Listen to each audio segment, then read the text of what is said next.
the hypothesis. They're both part of churches now? Is that what? The Sabina's still missing. So one of them's church. She's safe. The other one's probably still possessed. Probably out there doing these unsolved murders. She's going to visit you tonight, Dan. Oh, come on in. I'll have the truck ready to go. You can flip over my truck. If that doesn't work, I'll hit you with the car. Get the lawnmower out. Third one's the charm, right? She's going to be like Michael Myers coming at you. Oh, shit. Oh, man. Anyways, that's my Theories Thursday. I hope you enjoyed it. I did. Yeah, it was really good. I'm so glad that you figured it, like, that came to you, because, like I told you, my other topic was going to be about twins as well, and then I switched gears last minute. But I was sitting there as I was learning about these twins that I'm not going to tell about just because I think I'm going to use them for our next Theories Thursday. Or one of them. I was like, man, I remember listening to a podcast about these crazy motherfucking twins in a highway, and I was like, man, what is this? And I was like, I'll look into it later. And then as soon as you started saying yours, Aaron, you're like, I got a video. I was like, does it involve a highway? And yep, I was like, damn, she knows what it is. All Aaron told me was about some bizarre twins, and he's just like, that's all I'm saying. He's like, all right. So I have no idea what to expect. That was way more than I expected. The fact that there was still more after the whole fucking highway. It's true. And I had forgotten some of it, so it was a nice refresher for me as well. But I'm glad that you told it, because you did a much better job than I would. You gave that story justice, sir. Thank you. You're welcome. And the moral of the story, do not invite a woman in and then go get tea. Don't leave her alone in your house. Yeah. All right. Well, you guys got anything else to add before we roll out today's episode? I actually want to do a shout out, but he is a Patreon member, so figured just give him a quick shout out to King T on Discord, which on it I believe he will be messaging you. I think he's like newly to the Discord, but he has some interesting pictures. I think that you'd be interested in them of the sky. What sort of thing is that? I want to go to a gig every Saturday. Yeah. rather be in bed. But I told him I'd give him a shout out. Nice. Haven't forgotten about you, man. Well, I got one, sorry. So, do you guys remember back when we did the 9/11 episode, we had a guy called Dude Tay email us about how there was supposed to be a hurricane on that day, and it never happened? Yeah. Well, and he was saying, like, what if in another reality that did happen? Well, he sent me another email just today, and he said, he sent me this picture. I'm going to send it to you right now. He touched base on who he was, which I already knew, but he said, please look at the image that I have attached to the email. It is an image from the facade at St. John, the Divine Cathedral in New York City. It shows the towers being swept away by a tidal wave. Damn, it does. And even like it all looks like it's being shifted by the water. And I'm like, man, that's a good catch. I really liked that, and so I wanted to share it with you guys. And I did forward you an email from Chris Jones. I don't know if you saw that. Who? Chris Jones. Who? Chris Jones! When was that cathedral built? I don't know. I didn't look at that. I got it while I was hanging out with you guys here tonight, so I didn't dig into it yet. But the email I think you guys should check into from Chris Jones.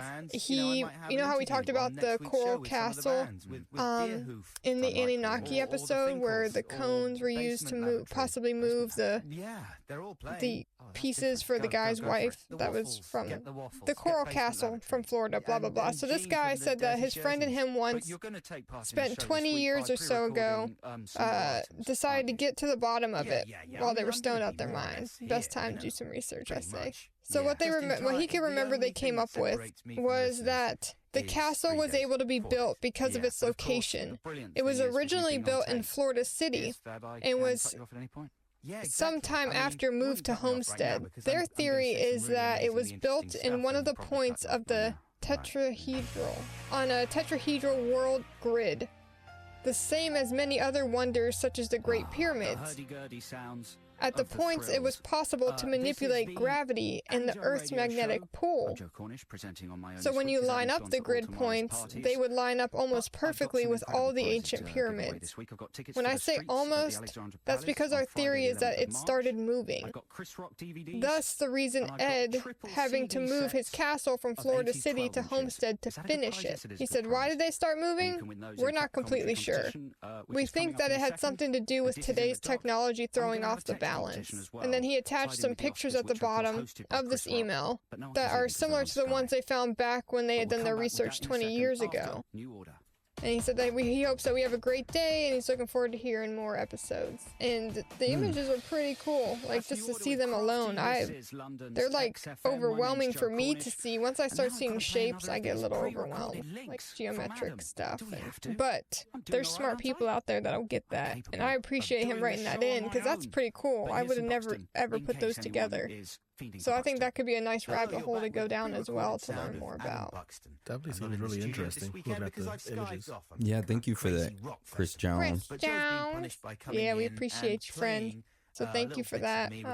Yeah, other than that, I guess I'll give a shout out to my girl Casey. You're awesome. I appreciate your conversation. And I love that you put noodles in your chili because that is the way to do it. I don't care if people call it goulash or whatever they want to call it. Noodles go in chili. Point blank. I ain't arguing with you. That's the only way to eat chili. Packers suck, and the Steelers are going to the Super Bowl. You see that? 9-0. Get it right. Bye-bye, bitches. There's only two things that go in chili. Bunched up crackers and cheese. Maybe some hot sauce. And butter and hot sauce. But fucking noodles, you take that weird shit out of here. Yeah, you take that weird shit. Take it on somewhere else. I'm Asian and I eat some weird shit, but I will not put noodles in fucking chili. You missing out. That's an experience. Oh, dude, I entered a chili contest one time. Story time with Aaron. I entered a chili contest one time, right? So it was my son's chili contest. I said, we're winning this motherfucker. You know how we're going to win this? I'm going to go get some prime brisket. I'm going to smoke the shit out of it. I'm going to chop it up into little bitty pieces. And then I'm going to put that smoked brisket in the chili. And it's going to win it. Smoked chili. So I take it up there and I'm confident. I'm ready to fucking go. I got a rock hard boner walking into that fucking school, slap my dick so along the walls. I'm like, Luke, stand back. All right, Biden. We're winning this best chili award. All right. So we go in there. Come to find out, the fucking kids vote. And I'm like, wait, you got second and third graders voting on chili. I should have just made a bland-ass chili. Because this smoked chili is going to be too much for them. Of course it was. We got second place. Fuck you, Hector, with your bland-ass chili. I just went to Walmart and got me a little packet and made chili because I knew kids were going to be voting for it. You know what? Fuck you, give me your ribbon, bitch. No, I didn't say that. But I was thinking he didn't put his heart and soul in the chili. No, but my chili was good. Anyways, that's Aaron's story time. I like that. Thank you. Well, that's the end of the show today. I want to thank you all for joining us, and thank you for being here and supporting us. It means a lot to all of us. Seriously, joking aside and everything, it does mean a lot to all of us. Thank you for everything you do. Thank you for your support. It's great to be able to share something like this with everyone. So I really do truly appreciate it. I definitely will second that. And remember, if we do go under a mandatory lockdown for Corona for 4 to 6 weeks, like some people are thinking is happening, we'll still be here. We will continue to fill your ear holes with knowledge nuggets, because ain't nobody stopping us. And we'll be bringing you bonus episodes. Fuck yeah, we're gonna have time, bitches. Bonus episodes. Yeah. It's gonna be fiesta. So if you're thinking, fuck man, I gotta go on a lockdown, it's gonna be so bad. No, it's not. Just give us a ringy ding ding, and we're gonna play party up in this motherfucker. Yeah. Anyways, y'all quake. I love you. All right, y'all want to roll us out? Sure. It's okay to be out of this world with your thoughts. Because you're not alone. Boom.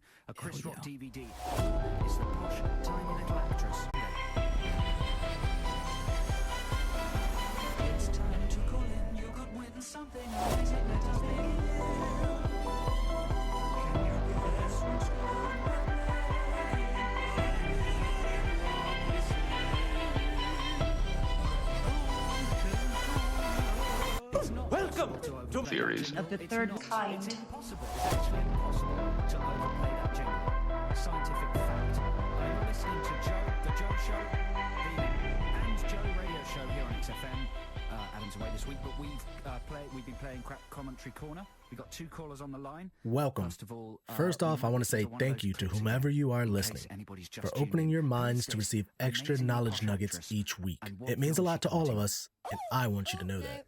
Also, before we start, since whomever you are a Patreon subscriber, remember that you get priority in topic suggestions. So feel free to shoot those over through our email, Instagram, Twitter, or Facebook DM.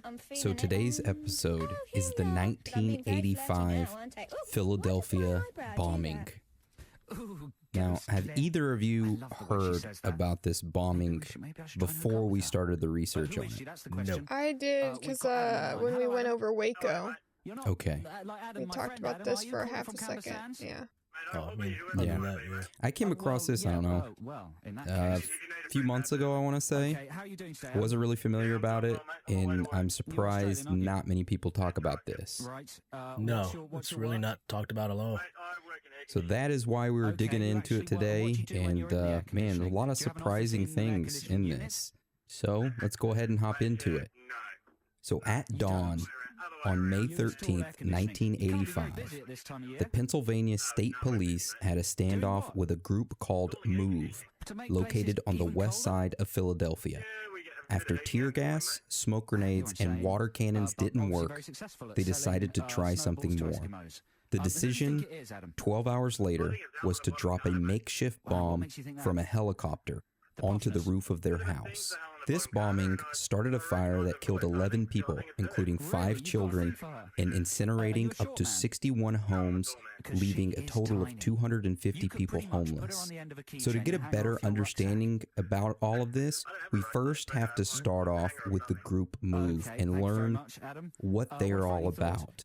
So Anna, can you tell us a little bit about MOVE? For sure. So the MOVE organization is a revolutionary organization founded in Philadelphia in 1972 by a black man named John Africa. All the members lived in a house together along with the creator, John Africa, in the Powelton Village section of West Philadelphia. The group's name, MOVE, is not an acronym. John Africa chose this name to say what they intended to do. Members intend to be active because they say, quote, everything that's alive moves. If it didn't, it would be stagnant, dead. Makes sense. Yeah, of course. Makes sense, yeah. Unless you're a zombie. They even say that about when you get older. Not until now. Once you stop moving, when you get into your 70s and stuff, that's when you start dying. You gotta keep moving. Well, I don't know about that. My great-grandmother lived to be 94, and this was her daily routine. I'm gonna step away from this real quick, okay? She would wake up at 6 o'clock in the morning, get out of bed, go downstairs, eat breakfast, shower, get dressed, watch watch Price is Right, and then go sit out on her porch and watch the squirrels. And she did this until dinner time. Would eat dinner, take a shot of whiskey, go upstairs and go to bed every single day. And she's living life. She was like a wooden Indian statue sitting up there on the porch. You could drive by and she would not, she was zoned out in her own world for 12 plus hours. So I don't know if she was you know what, now that I think about it, she might have been in deep meditation. Well, I haven't seen that film. I was waiting for you to stop talking, dude. I was like, she's out there connecting with nature on an ultimate level. She's just checking out the squirrels, getting lost in her thoughts, probably preparing for the transition into her next life. I mean, yeah, the only reason she passed away wasn't because of old age, because she tripped on the covers getting out of bed and smacked her head on the floor and passed away. Rest in peace, Granny. Damn, great Granny. But yeah, she was good at cards, and she always kept frozen Reese's peanut butter cups in the freezer. that's the way to do it. That's a little Patreon exclusive story for you guys. She's my type of grandma. Pour one out for Granny. You know what, David? That was the tip. Pour it out for you, Granny. Oh, no, I'm gonna get you. I can't believe that she's. No. It's like she's Squirrels. gone straight Squirrels from are school, awesome. a very, very I posh clean this school, house straight to and she Hollywood. has Sammy, albino Is it squirrels that possible live to in her start a backyard. Jealous. Ooh, and then she I just would kept catch on. them and breed That's them. it.